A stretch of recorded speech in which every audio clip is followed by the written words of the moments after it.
Ассалаумағалейкум достар. Біздің әлем көптеген таңғажайып оқиғалар мен түсініксіз сәттерге толы. Бүгін біздің тақырып метеорит жайлы.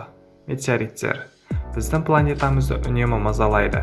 Әдетте бұл бізге зиян тигізбейтін атмосферада жанып кететін кішкентай заттар. Олардың аспанда әлсіз жарқылдауын байқау өте сирек құбылыс. Кейбір үлкен метеориттер атмосферада жарылып, қатты соққы толқындарын тудырады және мыңдаған қоқыстарды планетаның бетіне шашыратады. Тунгус сияқты үлкен метеорит өте сирек жерге құласа да, көптеген километр радиустағы барлық тіршілік әрекеттерін жойып жібереді. Соның нәтижесінде метеорит соққы толқындарын, өрттер және тағы басқа жағымсыз жағдайларды алып келеді. Бірақ метеорит өзінің құрбанын тікелей соққан жағдай болды ма? Тарихта метеорит адамды тікелей соққыға жыққан кезде бізге белгілі, және ондай жағдай жалғыз. Бұл бақытты адамның аты Энн Ходжес. Нақтырақ айтсақ, Энн Элизабет Ходжес. Тікелей метеориттің соққысына ұшыраған жалғыз белгілі адам. Достар, бұл қызық екен арнасы. Біз бастаймыз.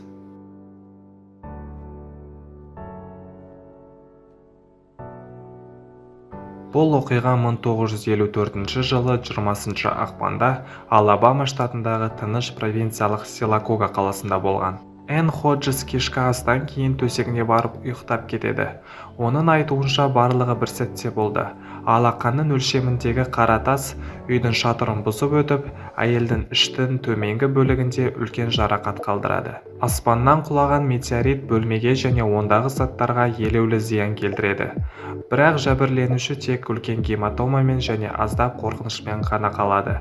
Психологиялық зардаптар одан да ауыр болуы мүмкін еді, бірақ апат кезінде Ходжес тыныш ұйықтап жатқан және қатты соққыдан оянғанда не болып жатқанын бірден түсінбеді. Оның көршілері метеорит құлағанға дейін аймақтың жарқырағанын және шуылмен аспанның үстімен бір заттың өтіп жатқанын көрді. Сол кезде қырғи қабақ, яғни Индокитай соғысының қызып тұрған кезі еді. Кейбіреулері дереу қалаға орыс зымырандары шабуыл жасады деп тығылып кетуге асықты.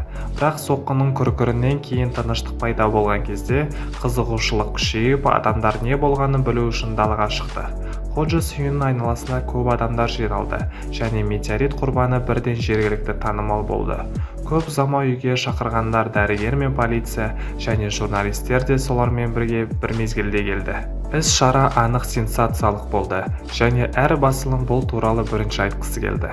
Зардап шеккен Энн Ходжес дереу ауруханаға жеткізіліп, оған қажетті көмек көрсетілді. Метеориттің құрбаны сәттілікке ие болды.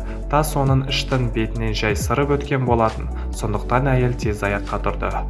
Осы оқиғадан кейін ол әйгілі болды, өйткені метеориттің сізге тікелей соққы беру ықтималдығы бірнеше рет қатарынан лотерея ұтып алғаннан гөрі аз.